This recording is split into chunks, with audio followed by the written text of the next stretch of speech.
আবারও চলে এসেছি আপনাদের মাঝে ছোট্ট একটি ভিডিও নিয়ে বন্ধুরা। মিশর প্রবাসী, আসসালামু আলাইকুম। আশা করি আপনারা সবাই ভালো আছেন।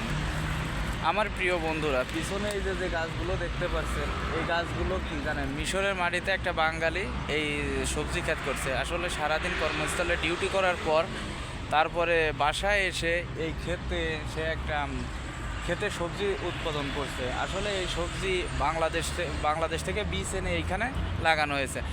এই সবজিগুলো এদেশে পাওয়া যায় না। আসলে মিশরে যে বাংলাদেশে কোনো সবজি পাওয়া যায় না, এগুলো বীজ বাংলাদেশ থেকে এনে এই দেশে লাগানো হয়। তারপরে তার থেকে সবজি সেটা আমরা খেয়ে থাকি। তাই এইখানে মরুভূমিতে মাটি ফেলে নিচেই এখানে একটা বাঙালি ভাই এই যেন এই করলা গাছ, সিম গাছ, এইগুলা সব লাগাইছে। তা আসলে খুবই ভালো লাগলো দেখে। আসলাম এখানে এসে দেখে খুবই ভালো লাগলো। তা ভাবছিলাম আমার বন্ধুদের মাঝে শেয়ার করি। তা দেখেন বন্ধুরা কত সুন্দর হয়েছে। তা যাই হোক, মাশাআল্লাহ, আল্লাহ তাআলার বড় নিয়ামত যে আমরা এখানেও মিশরে থেকেও যে বাংলাদেশি সবজি খেতে পারছি। ধন্যবাদ, এত সময় সাথে থাকার জন্য অসংখ্য ধন্যবাদ।